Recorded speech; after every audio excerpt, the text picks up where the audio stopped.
ఇప్పుడు సితారా కానీ హారిక హాసిని కానీ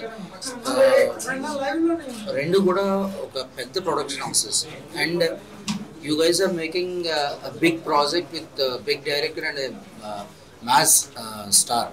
సో ఎందుకని మీరు ఈ సినిమాని ప్రొజెక్ట్ చేయలేకపోయారు? అంటే మీకు ప్రతిదానికి ఒక వింగ్ ఉంటుంది.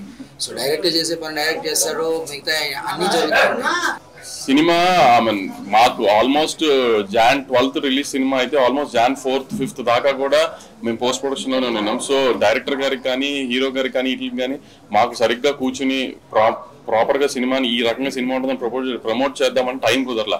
ఎందుకంటే మేము ఇక్కడ ఒక ఈవెంట్ అనుకున్నాము, పోలీస్ పర్మిషన్స్ అన్నీ కొంచెం ప్రాబ్లం అయ్యి అంత క్రౌడ్తో అన్నారని సడన్గా ఆంధ్రాకి షిఫ్ట్ చేసి వచ్చింది. సో మేము ఈ రకంగా జనరల్ ప్రమోషన్స్ ఈ రకంగా ఎక్కువ ప్రమోట్ చేస్తూ టైం పట్టింది. కానీ సో సినిమా ఇలా ఉంటుంది అని ప్రొజెక్ట్ చేయడం తప్పైంది మా సైడ్ నుంచి అనుకుంటున్నాను.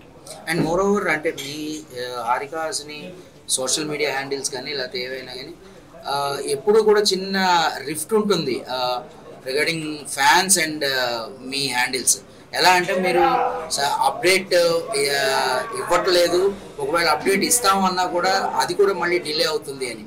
సో ఇంత పెద్ద ప్రాజెక్ట్ ని హ్యాండిల్ చేస్తున్నప్పుడు అలాంటి మైనర్ థింగ్సే కదా అవి. అవును, ఎందుకంటే జనరల్ అప్డేట్ ఒకటి అందుకుని మళ్ళీ డిలే అవుతే అది ప్రొడక్షన్ హౌస్ గా డిలే అవ్వదు. ఇప్పుడు క్రియేటివ్ సైడ్ ఏదన్నా ఇష్యూస్ వచ్చి మేము అనుకున్న ప్రోడక్ట్ జనానికి చూపిద్దాం అనుకున్న టైంకి ఆ క్వాలిటీలో ఉందో లేదో చెక్ చేసుకున్నప్పుడు ఆ క్వాలిటీలో లేదనిపిస్తే మళ్ళీ డిలే చేస్తాం తప్పితే ప్రొడక్షన్ హౌస్ గా కావాలని డిలే చేయడము లేకపోతే ఇది ఉండదు కదా. క్రియేటివ్ గా మేము అనుకున్నది ఎగ్జాక్ట్ గా ఉందా లేదో చూసుకునే బయటకి ఇవ్వగలుగుతాం. లాస్ట్ మినిట్ లో ఇప్పుడు ఇవాళ ఇచ్చేద్దాం అనుకున్నా కూడా లాస్ట్ మినిట్ లో అది కంటెంట్ సరిగ్గా లేదనుకోండి, అలాంటి డేట్ ఇచ్చేసాం టైం ఇచ్చేసాం కదా అని ఇచ్చేలేము కదా, హాఫ్ బేక్ ప్రోడక్ట్ ఇవ్వలేము కదా. అలా మళ్ళీ పోస్ట్ పోన్ చేసినా నెక్స్ట్ డేనే ఇస్తాం అంతే. సరే, ఈ నెంబర్స్ చూస్తున్నారు, ఇప్పుడు పండుగలో ఈ నెంబర్స్ చూస్తున్నారు అంటే negative talk, divide talk, mixed talk వీటన్నిటిని దాటుకొని ఒక బ్లాక్ బస్టర్ నెంబర్స్ ఒక సింగిల్ లాంగ్వేజ్ లో చూడగలిగారు. ఎలా చూస్తారు?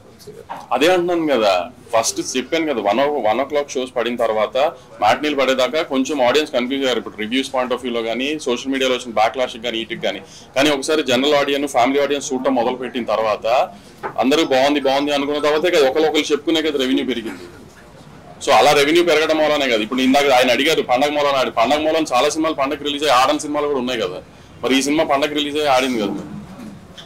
ఎంతో కొంత కంటెంట్ రీచ్ అయితేనే కదా ఆడియన్స్ వచ్చి థియేటర్లో చూస్తాడు. నిన్న పండగ కాదు, నిన్న ముక్కనుమ అనేది కూడా ఓన్లీ గోదావరి జిల్లాలో ఉంటుంది, కృష్ణా గుంటూరు ఇట్లా ఉండదు. అటు సైడ్ కూడా మొన్న బాగుంది నిన్న బాగుంది. అందుకని ఆయన చూసే నేను వాళ్ళు ప్రెస్ మీట్ పెట్టా.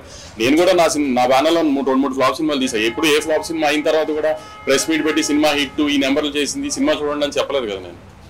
మేము అంత కాన్ఫిడెంట్గా నెంబర్స్ మీద కంటెంట్ జనానికి రీచ్ అయిందని ఉన్నాం కాబట్టి అంత కాన్ఫిడెంట్గా వాళ్ళు ప్రెస్ మీట్ పెట్టాం.